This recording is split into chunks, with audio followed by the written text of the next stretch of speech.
So, you think, well, why are these postmodernists doing what they're doing? Why do they oppose the patriarchy? Here's a question. Why don't the feminists complain about Saudi Arabia?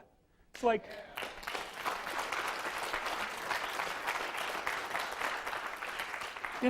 Gad Saad, who's this guy at Concordia who is in a business school, so he can actually say what he thinks now and then.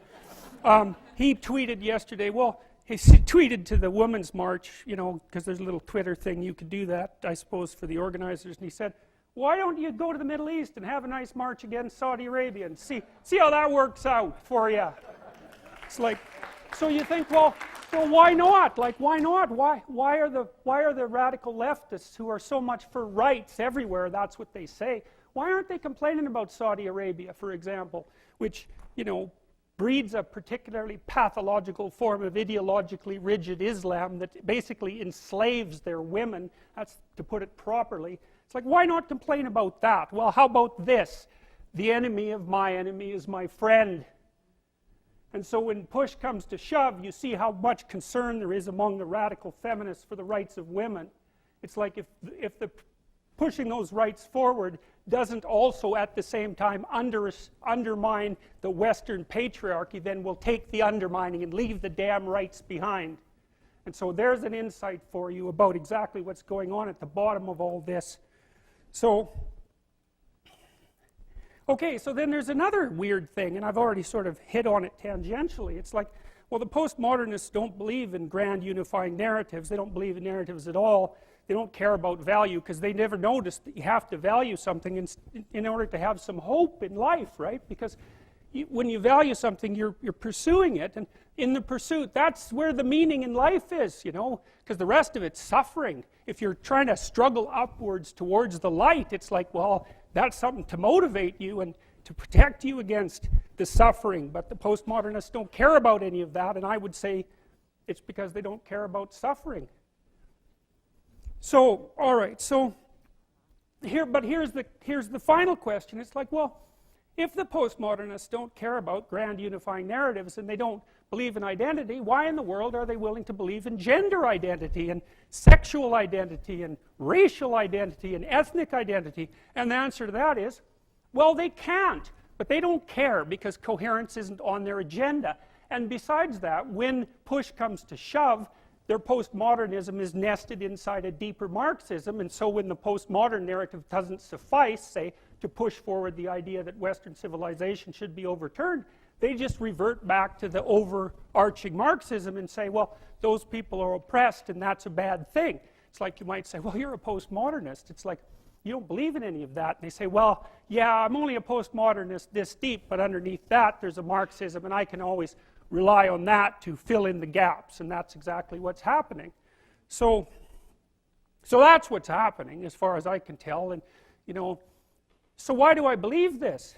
Well, there's a little war going on in our culture. Maybe it's not so little. I put my finger on it, and I wouldn't recommend that, by the way, because, okay, you explain it, man. You explain why like 3 million people have watched the U of T free speech rally, and I think 7 million people downloaded the Joe Rogan podcast, and it's like crazy. It's crazy. There was 180 newspaper articles about this.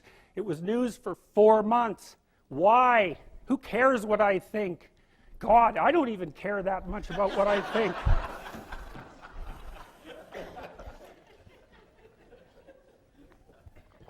Well, what about Trump? What's going on there? What's going on there exactly? It was interesting listening to Trump's inauguration speech because I detected elements of National Socialist thought in it. And I'm not being dismissive. I'm seriously not being dismissive. But when you radically activate on the side of the left, you call forth compensatory forces, and they're not in your control. And like Trump opened his speech, you just read it, he sounds like a 1950s socialist. He's going to use the power of the state to bring the industry home, to produce a lot of infrastructure. It's a state business unity with the state in charge. And then at the end of his speech, which is where he stops being at least the international kind of socialist, he says, well, borders are really important, and so is national identity. And he does embed that within belief in God, which is probably a good thing, assuming that he's serious about that. But the fact that Trump was elected and that there was such a fight between him and the Clintonites, and that the Clintonites were playing identity politics instead of speaking for the working class, who then Trump co-opted like he should have. There's a war going on there. And then, well, what about Brexit? What's going on there? And what about France with Marine Le Pen? And what about Holland with Wilders? You know, watch it. We're in a chaotic time, and you know, I've got letters from people all over the world who tell me how they can't say what they think. It's like, oh well, that's not very good, and they're kind of happy with me because maybe they think that I emboldened them in some way, and so good for that, hypothetically. And most of the people who wrote me, the overwhelming majority, were reasonable, so I'm pretty happy about that too. And maybe I'm wrong about my damn diagnosis, because like, what do I know? But I do have this proclivity to get to the bottom of things. And what's at the bottom of this is an ideological war, or philosophical war. It's even deeper than that. It might even be deeper than a philosophical war, which is something that's more like a metaphysical or theological war.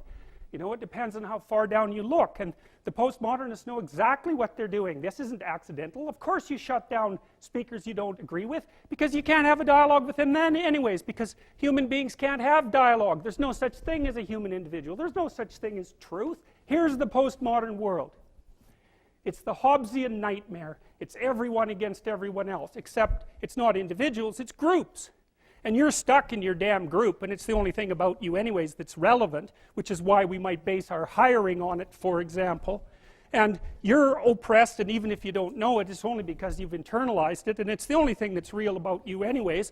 And I can't talk to you because I'm in my own little silo of privileged belief, and besides, we can't use logic because that doesn't exist, and so you're in a group and I'm in a group, and all we can do is have a war. Or we can talk, but we don't get to talk, because you can't talk if you're a postmodernist, because speech is just chatter. So when it's just chatter that supports the people in power, that's how they think. And so the whole world is this little armed war of identity group against identity group against identity group. And you shut down people who don't agree with you, because why should you let them talk? You don't believe in any of the reasons why you would let someone talk. So this isn't accidental. It's not because they're afraid, although it's also because of that. They hijack, you know, fear. They hijack compassion. They make anyone who puts forward an alternative view into a terrorist of ideas, and someone who's heartless at the core, which is really incredibly intelligent. It's such a good strategy. It's so devious and brilliant, and it's so effective. Because who the hell wants to be labeled a bigot? You probably are a damn bigot, just like everyone else. So, you know, and it's easy to make people feel guilty about that, and maybe they should.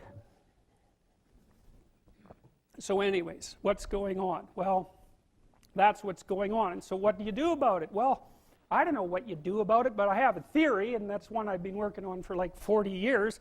So one of the problems with postmodernism, and I'm going to take 5 minutes, and then we're done.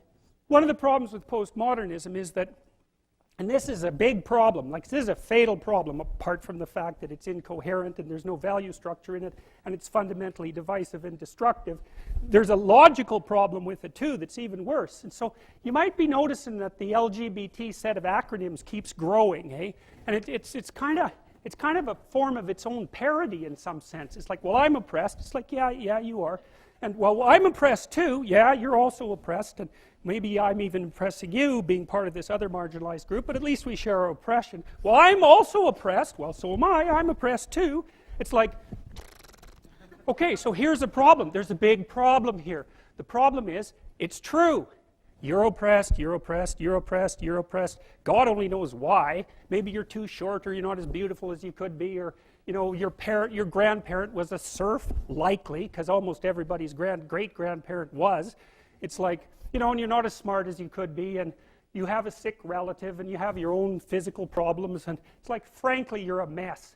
And you're oppressed in every possible way, including your ancestry and your biology, and the entire sum of human history has conspired to produce victimized you with all your individual pathological problems. It's like, yes, true. Okay, But the problem is that it is true. And so if you take the oppressed, you have to fractionate them and fractionate them. It's like, you're a woman. Yeah, okay. Well, I'm a black woman. Well, I'm a black woman who has 2 children. Well, I'm a black woman who has 2 children and one of them isn't very healthy. And then, well, I'm a Hispanic woman and I have a genius son who doesn't have any money so that he can't go to university. And, you know, I had a hell of a time getting across the border. It was really hard on me to get my citizenship. My husband is an alcoholic brute. It's like, well, yeah, that sucks too. And so, well, so let's fix all your oppression, and we'll take every single thing into account, and then we'll fix yours too. We'll take every single thing into account. It's like, no, you won't, because you can't. You can't. It is technically impossible. First of all, you can't even list all the ways that you're oppressed. Second, how are you going to weight them? Third, who's going to decide? And that's the bloody thing. Who's going to decide? That's the thing. Well, what's the answer in the West? It's like, in free markets, oh yeah, Christ will never be able to solve this problem. No one can solve it. What are we going to do about that? We're going to outsource it to the marketplace. You're going to take your sorry, pathetic being, and you're going to try to offer me something that maybe I want. And I'm going to take my sorry, pathetic being, and I'm going to say, well, all things considered, as well as I can understand them, maybe I could give you this much money, which is actually a promise, for that thing. And you've packed all of your damn oppression into the price. And I've packed all my oppression into the willingness to pay it. And that solution sucks. It's a bad solution. But compared to every other solution, man, it's why 10% of us have freedom. And so there's a tremendous illogic at the bottom of this. It's like, you have to fractionate the oppressed all the way down to the level of the individual. Well, that's what the West figured out. You know, there's a couple of figures who are at the mythological roots of our culture, and you know, people get upset with me because I bring in religious themes, but I understand some things about mythology and religion. And it's not an accident that the axiomatic Western individual is someone who was unfairly nailed to a cross and tortured. It's like, yes! Right! Exactly! So what do you do about that? Well, I thought about that for a long time too. It's like, well, you don't get together in a damn mob, because all that does is allow you to be as horrible as you could possibly imagine and suffer from none of the consequences. That's a bad idea. So how about we don't do that? Well, there's a deep idea in the West too. It's like, pick up your damn suffering and bear it and try to be a good person so you don't make it worse. Well, that's a truth. You know, I read a lot about the terrible things that people have done to each other. You just cannot even imagine it. It's so awful. So you don't want to be someone like that. Now, do you have a reason to be? Yes. You have lots of reasons to be. God, there's reasons to be resentful about your existence. Everyone you know is going to die. You know, you too. And there's going to be a fair bit of pain along the way, and lots of it's going to be unfair. It's like, yeah, no wonder you're resentful. It's like, act it out and see what happens. You make everything you're complaining about infinitely worse. There's this idea that hell is a bottomless pit, and that's because no matter how bad it is, some stupid son of a bitch like you could figure out a way to make it a lot worse. So you think, well, what do you do about that? Well, you accept it. That's what life is like. It's suffering. That's what the religious people have always said. Life is suffering. Yes. Well, who wants to admit that? Well, just think about it. Well, so what do you do in the face of that suffering? Try to reduce it. Start with yourself. What good are you? Get yourself together, for Christ's sake, so that when your father dies, you're not whining away in a corner, and you can help plan the funeral. And you can stand up solidly so that people can rely on you. That's better. Don't be a damn victim. Of course you're a victim. Jesus, obviously. Put yourself together. And then maybe if you put yourself together, you know how to do that. You know what's wrong with you, if you'll admit it. You know there's a few things you could like polish up a little bit, that you might even be able to manage in your insufficient present condition. And so you might shine yourself up a little bit, and then your eyes will be a little more open, then you can shine yourself up a little bit more, and then maybe you could bring your family together instead of having them be the hateful, spiteful, neurotic, infighting batch that you're like doomed to spend Christmas with. So then you fix yourself up a little bit, kind of humbly, because, you know, God, you're a fixer-upper if there ever was one. And then you got to figure out, well, can you figure out how to make peace with your idiot brother? And probably not, because he's just as dumb as you, so how the hell are you going to manage that? And so then maybe you get somewhere that way, and your family's sort of functioning, and you find out, well, that kind of relieved a little bit of suffering, although it reduced the opportunities for spiteful revenge, and that's kind of a pain in the neck.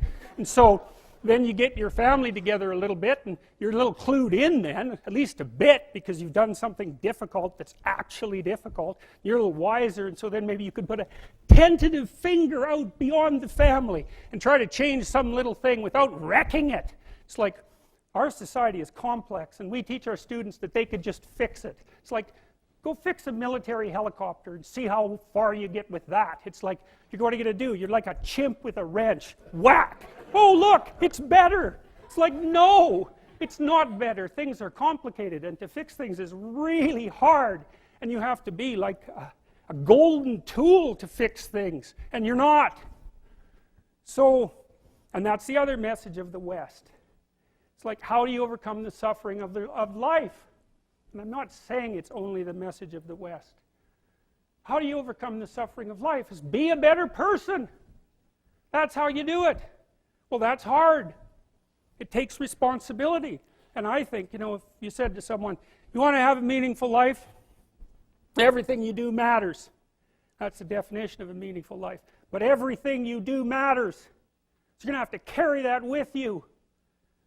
Or do you want to just forget about the whole meaning thing, and then you don't have any responsibility, because who the hell cares, and you can wander through life doing whatever you want, gratifying impulsive desires for how useful that's going to be, and you're stuck in meaninglessness, but you don't have any responsibility. Which one do you want? Well, ask yourself, which one are you pursuing? And you'll find very rapidly that it isn't the majority of your soul that's pursuing the whole meaning thing, because, well, look what you have to do that. You have to take on the fact that life is suffering. You have to put yourself together in the face of that. Well, that's hard. Christ, it's amazing people can even do it. I'm stunned every day when I go outside, and it isn't a riot with everything burning. Because really, God, you talk to people, it's like, I knew this guy, he'd been in a motorcycle accident, and it really ruined him, and he was like a linesman, you know, working on the power, and he was working with someone who had Parkinson's disease, and they had complementary inadequacies, and so two of them could do the job of one person, and so they're out there fixing power lines in the freezing cold, despite the fact that one was 3/4 wrecked with a motorcycle accident and the other one had Parkinson's. It's like, that's how our civilization works. It's like, there's all these ruined people out there, they've got problems like you can't believe. Off they go to work and do things they don't even like, and look, the lights are on. My God, it's unbelievable. It's a miracle. It's a miracle. And we're so ungrateful. College students, the postmodern types, they're so ungrateful. You know, they don't know that they're surrounded by just a bloody miracle. It's a miracle that all this stuff works, that all you crazy chimpanzees that don't know each other can sit in the same room for 2 hours sweltering away without tearing each other apart, because that's what chimps do. So, anyways, so what happened? Well, I made some videos, and I got to the bottom of some things, at least as far as I can tell, so I told you what the bottom is, and then I got this idea about what you might do about it, which isn't my idea. It's not my idea. It's an old idea. It's far older than Christianity. It's old. It's the oldest story of mankind. Get yourself together. Transcend your suffering. See if you can be some kind of hero. Make the suffering in the world less. Well, that's the way forward, as far as I can tell, if there is any way forward. And that's what's under assault by the postmodernists. So look out, because they know exactly what they're doing, and they know exactly why they're doing it. And that's what it looks like to me. So, that's it.